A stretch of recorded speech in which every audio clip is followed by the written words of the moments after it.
being a quarterback is not being a guy that throws the ball well. You are a quarterback even if football season is not going on.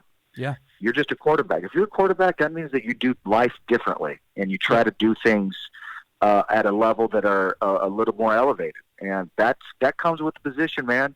That comes with because everybody is staring at you, even if it's not football season. They want to know how you carry yourself because there's so much responsibility that lies on your shoulders. And being able to communicate, being able to be humble, but also be confident with some swag, understanding that confidence is a great thing as long as you're not a jerk about it. It takes time to build that, but some guys have it naturally and other guys need to really work on developing it. But it is a skill you can work on. I mean, I remember, like, I'm an introvert. I love to work. And I had to learn, like, no, I can't just be quiet. I have to speak up. I have to be vocal. I have to share and be kind of gregarious and talk to people around me. And that was, when I went to college, that was a big thing that helped me. I voted a captain because I was getting people's phone numbers, talking to them, trying to meet everybody I could and connect with everybody and be more than just the guy throwing the ball. I love that you said that. That's so huge, man. Yeah, and you don't have to be you don't got to be the mayor.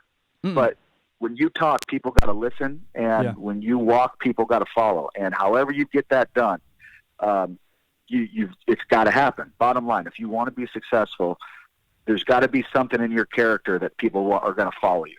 And if you can talk and walk and do it all together, that's amazing. But if you are a little bit more, Marcus Mariota, where you're more like a leader just by work and when you do say things, it's profound, but you're not the guy that's always chattering, that's fine too. But as long as that you are, you've built that respect, it's got to be there, or else you're only going to go so far.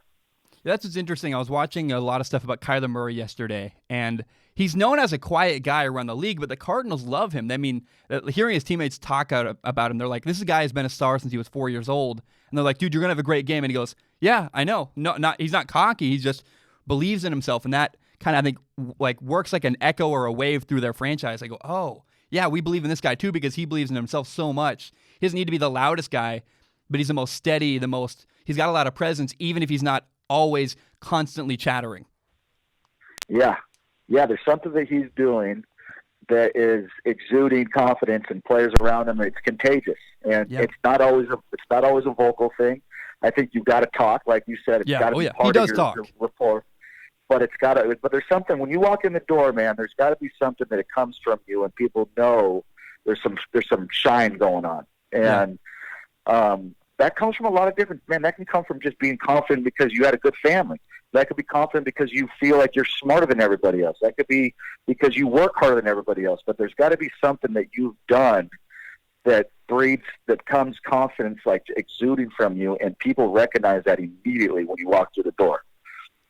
I used to work on the sidelines at Washington State University, so I got to see Luke Falk go through there. I got to watch Gardner Minshew go through there, and the contrast between Gardner Minshew and Luke Falk was, I watched Luke Falk. He was literally the guy, no offense to him, but he was the guy who hides in the corner with a sweatshirt over, like a hoodie over his head, kind of hiding. Like, he's literally just a wallflower guy who had very little presence in the locker room. And Gardner Minshew came through that building. He just turned everyone's head without saying a word. He could dominate the presence of a room. I was like, wow, this guy has so much more charisma, even without saying a word. Then he would open his mouth, and you're like, wow, this dude. Like, I call him a guy who, he rallies the troops. He really elevates the people around him with encouragement, with vocal stuff. But it's not even that.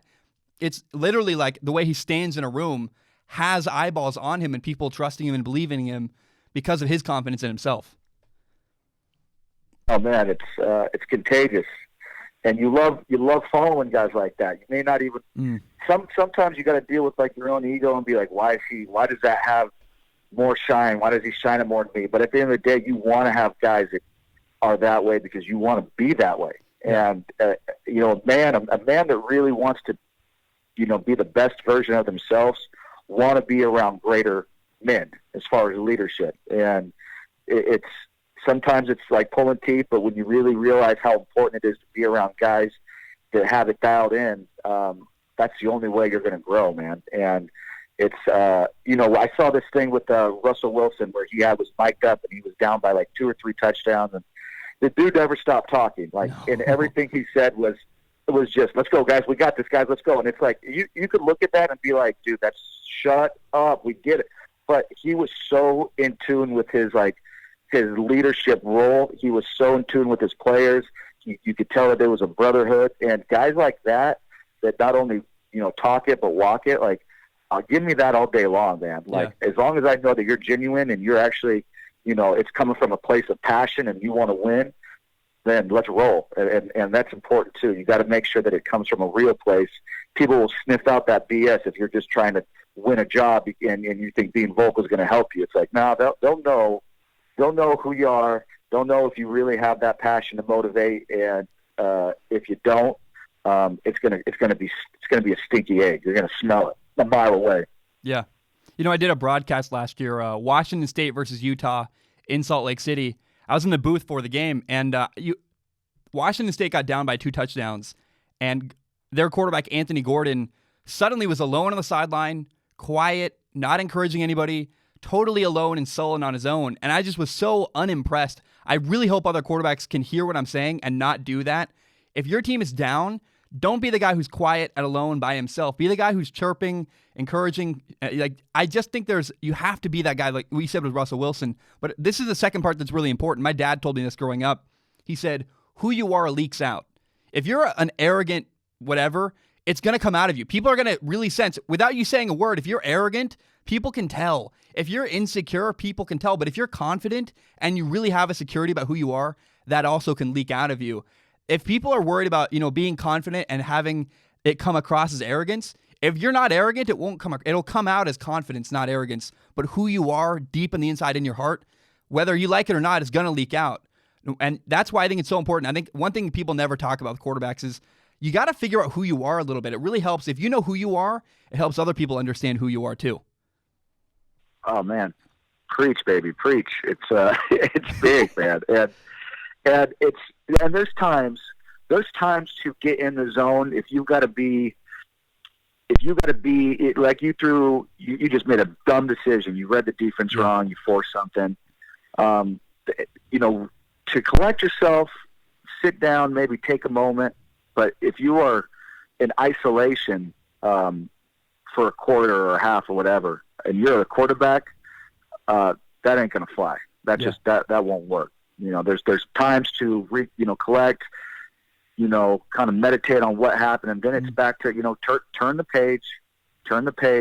It's over. It's in the past, and let's get back to work. And that's what I love about Wilson is that he can be. I was at the 49er game last year, the Monday night game where and it was like, and I'm a diehard Niner fan, and I knew Russell didn't have a good game, but we gave him the ball too many times, and I knew by the last time we didn't close it out in overtime. I knew. I was like, this is a done deal. Like, I called it. I was like, he's going to scramble for about 20 yards downfield. He's going to slide before he gets hit. He's going to throw one more, short route or run the ball to get in the right field position for a field goal, and they're going to close it out. And that's exactly what he did, to a T. And the point of that story is that he doesn't need to have a clean game to win games. No. He's got to be prepared mentally to make it happen when it counts.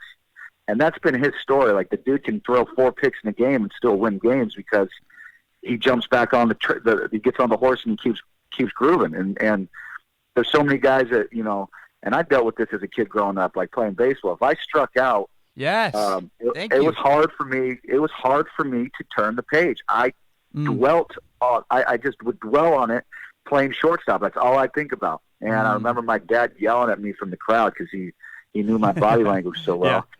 Hey, it's over. Turn the page. And it used to drive me crazy because he knew exactly what I was thinking. And I was like, but it's such a huge, that's the difference at that level. When professional football, it's not what, everybody's got the arm, everybody's got the talent. It's who can handle it between the ears. And Russell Wilson's one of the best I've seen. I consider him Brady-esque. If someone's going to tell me, who do you want moving down the field to win a game winner, I would be hard pressed to not put Wilson in front of Brady, just because I've seen him do it so many times, and he's just. In case you don't know, Strong Opinion Sports is not just a YouTube channel; it is also a full audio podcast. You can find it on Spotify, on iTunes, on Google Play, pretty much everywhere you find podcasts. And if you like podcasts, please do me a huge favor and give it a listen.